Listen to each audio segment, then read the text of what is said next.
अस्सलाम वालेकुम मेरे प्यारे अज़ीज़ दोस्तों, बहनों और भाइयों।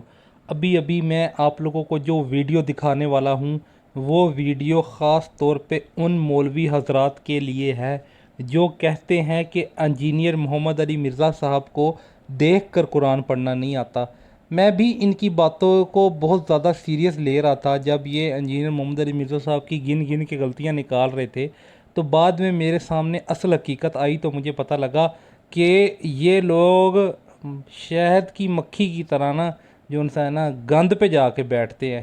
शहद की मक्खी की तरह नहीं बल्कि मक्खी की तरह, गंदी मक्खी की तरह गंद पे जाके बैठते हैं और अच्छी चीज़ को अप्रिशिएट नहीं करते।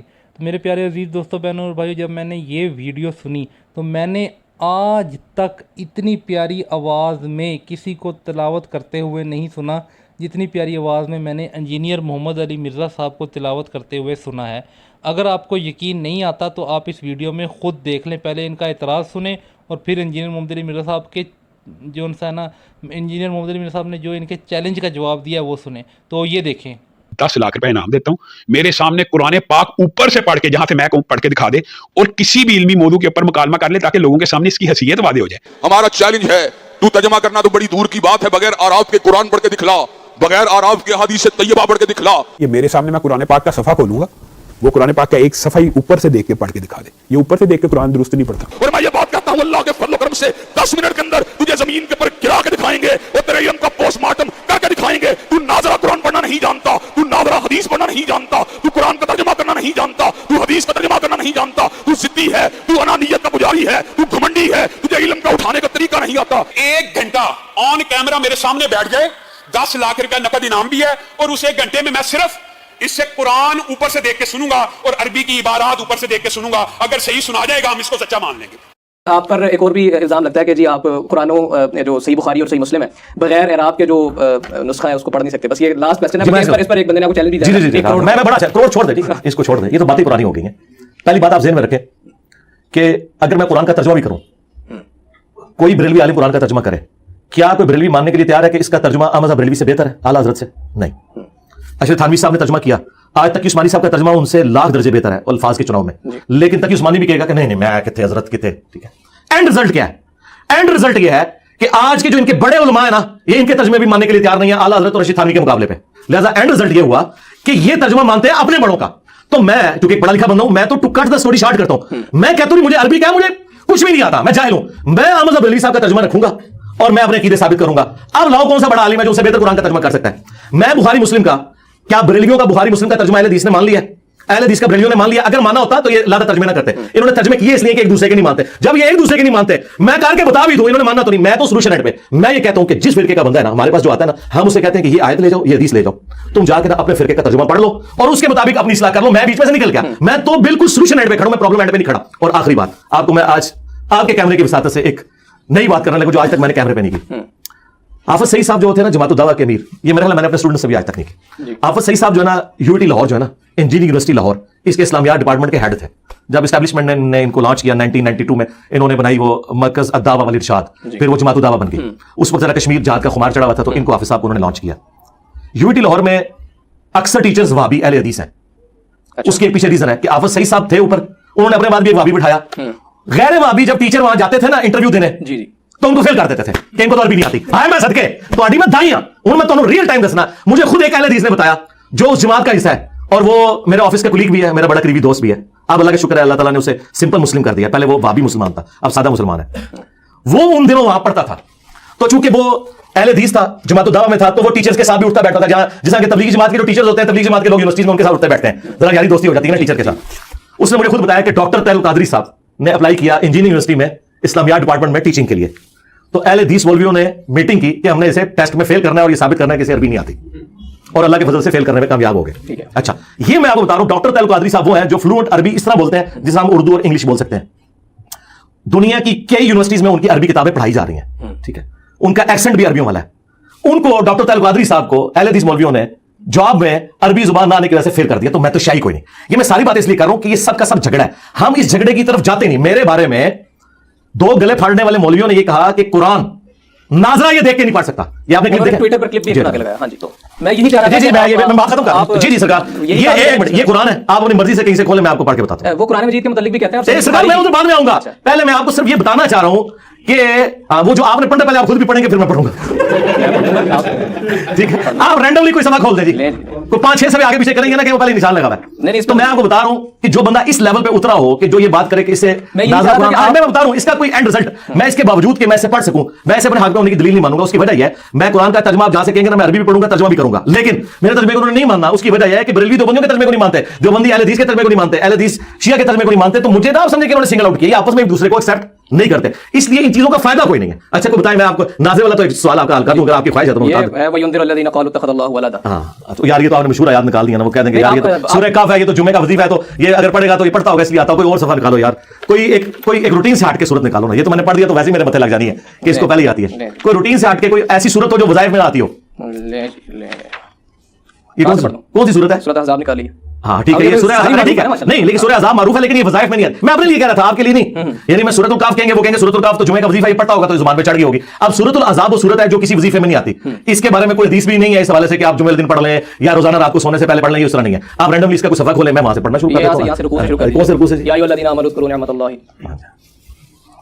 मैं साथ तर्जुमा भी करता जाऊंगा, लेकिन फायदा कोई नहीं ना, फिर वो मानना तो इन्होंने है नहीं। करोड़ रुपए जीते सर, मैं तो बड़ी खुशी हो गई। पहली बात पता क्या है यार, वो जिन लोगों की आप बात कर रहे हैं वो तो इंसानियत से घिरे हुए लोग हैं। तो बस मेरा तो ख्याल था कि आपको उनके बारे में यहाँ डिस्कशन भी नहीं करनी चाहिए थी। हमारे दिल दुखे में हैं, इतनी जो इंसानियत की तजलील के लेवल के लोग हैं। मुझे तो एंड टाइम पे इन्होंने बताया कि ये बंदा वो है जो उससे इंटरव्यू करके आया। मैंने कहा यार इससे तो मुझे उस पर तो अफसोस नहीं, मुझे तो अफसोस इंटरव्यू करने वाले पे कि किस तरह के गलीज लोगों के पास आप जाके इंटरव्यू करते हैं। ठीक है, मेरे भाई बात ये नहीं है, बात ये कि आप उलमा के पास जाए ना। जिस बंदे के क्या मैं आपकी वालिदा को उस बंदे की जुबान सुनाऊं कि आपका बेटा इसके पास जाके इंटरव्यू करता है, तो कहेंगे यार कि मेरी तरबियत ये निकली। तो ये आप समझे, आलिम के हवाले से मैं गया था, मैंने उलमा के भी इंटरव्यू किया। बात पता क्या है, वो छोड़ दे, वो एक अलग बात है, लेकिन बता रहा हूं कि फिर उनकी वो बात उधर ही दफन करते हैं, मेरा तो लेना देना ही नहीं। अऊज़ु बिल्लाहि मिनश शैतानिर रजीम, बिस्मिल्लाहिर रहमानिर रहीम। अऊज़ु बिल्लाहि मिनश शैतानिर रजीम, बिस्मिल्लाहिर रहमानिर रहीम। या अय्युहल्लज़ीना आमनू उज़्कुरू निअमतल्लाहि अलैकुम इज़ जाअतकुम जुनूद फ़अरसलना अलैहिम रीहन व जुनूदन लम तरौहा व कान अल्लाहु बिमा तअमलून बसीरा। ऐ ईमान वालो, याद करो अल्लाह ताला की उस नेमत को जो कि उसने तुम पर की, जबकि तुम पर आदम के ग्रोह गज़वे अज़ाब का जिक्र हो रहा है। मुख्तलिफ ग्रोह इकट्ठे कर लिए थे काफिरों ने मुसलमानों पे चढ़ाई के लिए, तो हमने उन पर ऐसी हवा भेजी और ऐसे ग्रोह भेजे, अल्लाह ताला ने फरिश्तों के जरिए, हवाओं के जरिए मदद फरमाई जो तुम्हें नजर नहीं आते थे, और अल्लाह ताला तुम्हारे कामों को देख रहा है। इन्हें बिल मफहूम तर्जुमा किया ताकि पब्लिकली वो समझ भी आ जाए। तो अब ये कोई तर्जुमा इसमें लिखा नहीं हुआ, बिल्कुल। अच्छा, आप कहीं से पढ़े, मैंने इनको अब मेरा भी चैनल ले जाएं जी। ये इन्होंने 1 करोड़ की बात की है। 1 करोड़ तो खैर बहुत बड़ी रकम है, 1 लाख की तो मैं भी बात कर सकता हूँ। जितने लोगों को इन्होंने अपना अमीर चुना हुआ है, तकी उस्मानी साहब, मुफ्ती मुनीब साहब, साजिद मीर साहब, तीनों बड़े फिरकों के नाम, इनमें से कोई बंदा मुझे कुरान देख के तिलावत मेरी तरह करके बताते हैं। अरबी लिंग्विस्टिक में भी ये नहीं कर सकते, ये मजहूल पढ़ते हैं। इवन हमारे उस्ताद थे डॉक्टर सार साहब, कुरान के मास्टर थे, मजहूल पढ़ते थे। मैंने किरात सीखी हुई है, पता है आपकी तारीख पैदाइश किस सन की है? 2001 की। हाँ, मैंने 1992 में जब मैं मैट्रिक में था, मेरी दाढ़ी भी निकली थी, मैंने किरात सीखी थी। फिर उन क्लिप्स की क्या हकीकत है, वो जो ट्विटर पर हमने बड़े वायरल देखे? वो क्लिप, उस तरह की क्लिप मैं आपको मैंने कहा कि दिखा सकता हूं कि गलती हो जाए। गलती होना और चीज है, कुरान पढ़ते हुए जबर जेर पड़ी जाए, जेर जबर पड़ी जाए, ये गलती हो जाए, वो अटक भी जाता है बंदा। क्यों नहीं अटकता यार? नबी अलैहिस्सलाम तो विरोध में आके आयत ही भूल गए थे, साहबी ने बाद में कहा ओ यार, फिर बात वही है ना, गलती तो किसी से भी हो सकती है, अटकना। आप डॉक्टर इसरार साहब ने बयानुल कुरान 30 साल तक रिकॉर्ड कराया, आखिरी दफा पढ़ा उसमें भी उन्होंने गलती की है। ये गलती हो सकती है। गलती पता किसको कहते हैं कि आप मैंने जबर को जेर पढ़ा, आपने मेरी इस्लाह की, फिर मैंने गलत पढ़ दिया, फिर इस्लाह की, फिर इसको कहते हैं कि इसको पढ़ना नहीं आता। ये जबर जेर की गलतियां मैं तो चैलेंज कर रहा हूं, जिनको इन्होंने बड़ा माना है ना, वो अरबी पढ़ना ही गलत है। उन्होंने अरबी पढ़ी हुई है मजहूल। गांधी साहब है, अरबी उनको बहुत अच्छी आती है, शायरी है, लेकिन अरबी मजहूल पढ़ते हैं, वो कुरान अरबी पढ़ नहीं सकते। वो पढ़ेंगे, मैं आपको बताता हूं इन आयत को किस तरह पढ़ेंगे। वो ए में तय करके पढ़ेंगे, वो मारूफ पढ़ नहीं सकेंगे, आइन उनसे निकल नहीं सकेगी, हाँ वो निकाल नहीं सकते। अरबी कारियों के नजदीक वो जीरो से मल्टीप्लाई है और इसे लहने जली कहा जाता है। ये जो अटक अटक होता है ना, ये आप किसी भी बंदे को ले आए, अगर वो पढ़ते हुए कहीं एक जगह उससे गलती हो जाए। डॉक्टर साहब साहब ने बयानुल कुरान देख के रिकॉर्ड कराया पूरा, अरबी वो देख के पढ़ते हैं, उसमें भी उन्होंने जबरदस्ती की जगह गलती की है, लेकिन डॉक्टर साहब ने इनकी मंजिल ठोकी थी। और अगर मैं चाहता तो मैं शायद करके उनके क्लिप काट के चढ़ा सकता था कि इनको अरबी नहीं पढ़नी आती। ये कोई तरीका नहीं होता कि आप किसी को ये इल्जाम लगाएं। और दूसरा, अगर मुझे अरबी भी नहीं पढ़नी आती, ना मुझे कुरान का पता, ना हदीस का पता, तो तुम्हारी नींदें क्यों रात की हराम हुई है? मुझे मारो, एक जाहिल आदमी से तुम्हारा वास्ता पड़ा है, लेकिन वो जाहिल, फिर अगर जाहिल है तो तुम्हारे मरे हुए बुजुर्ग वो जीरो से मल्टीप्लाई हो गए, तो इसका मतलब यह है कि गाल वध गई है। हाँ, गाल गई है वध। तो देखा मेरे प्यारे अज़ीज़ दोस्तों, बहनों और भाइयों, आप जिस भी मसलक से ताल्लुक़ रखते हैं, आप मुझे अपने दीन ईमान से बताएं, क्या आपके मसलक में इतनी प्यारी आवाज़ में, इतने प्यारे तरीके से, इतने अच्छे तरीके से कुरान कोई पढ़ता है? ये लोग तो इल्ज़ाम लगाते हैं जब इंजीनियर मोहम्मद अली मिर्ज़ा साहब तफसीर का लेक्चर दे रहे होते हैं, जब कुरान मजीद की तशरीह सिखा रहे होते हैं, तो ये लोग इंजीनियर मोहम्मद अली मिर्ज़ा साहब की अरबिक की गलतियाँ निकालते हैं। मेरे प्यारे अजीज़ दोस्तों, बहनों और भाइयों, एक बंदा ये बता रहा है कि कुरान में आया है कि सूद हराम है, तो आप उसकी ये चीज़ नहीं मानेंगे, आप उसकी अरबिक की गलतियाँ निकालना शुरू कर देंगे। एक बंदा ये बता रहा है कि जना के करीब नहीं जाना, जना हराम है, तो आप वो बातें नहीं मानेंगे, आप उसकी अरबिक की गलतियों की तरफ आ जाएंगे। जब इंजीनियर मोहम्मद अली मिर्ज़ा साहब किरात सिखा ही नहीं रहे बल्कि तफसीर और तशरीह सिखा रहे हैं, तो आप उसमें गंदी मक्खी की तरह उसकी अरबिक की गलतियाँ क्यों निकालते हैं? जहाँ इंजीनियर मोहम्मद अली मिर्ज़ा साहब की एक वीडियो है 1.5 घंटे की, जिसमें इंजीनियर मोहम्मद अली मिर्ज़ा साहब ने अरबिक का कोर्स कराया है। जो बड़े बड़े आलिम 10-10 साल लगा के कोर्स करवाते हैं, वो इंजीनियर मोहम्मद अली मिर्ज़ा साहब ने 1.5 घंटे में कवर करवाया है। कभी वो भी टाइम निकाल के देख लें, ये मौलवी जो इंजीनियर मोहम्मद अली मिर्ज़ा साहब पे इतराज़ करते हैं। और आप लोगों ने वीडियो देखी होगी कि इंजीनियर मोहम्मद अली मिर्ज़ा साहब ने कितने प्यारे अंदाज से तिलावत की है। मेरे प्यारे अजीज़ दोस्तों, बहनों और भाइयों, ये मौलवियों ने हमें बताया है कि ये गुमराह है, ये फ़लान है, ये। आप जब ख़ुद तहकीक करेंगे ना, तो आपको पता लगेगा कि एक इल्मी बंदे के ऊपर इन्होंने कितने सारे इल्ज़ाम लगाए हुए हैं, जो बातें उस पर की भी नहीं जा सकती। जो बंदे ने दीन के लिए अपनी नौकरी, अपना रोज़गार, अपनी डेली रूटीन छोड़ दी, जो बंदा बाहर निकल के जाके अपने बच्चों के साथ चना चाट नहीं खा सकता, ये मौलवी उसके ख़िलाफ़ हुए हुए हैं। उम्मीद करता हूँ कि आप लोगों को मेरी वीडियो समझ आई होगी। जज़ाकुम।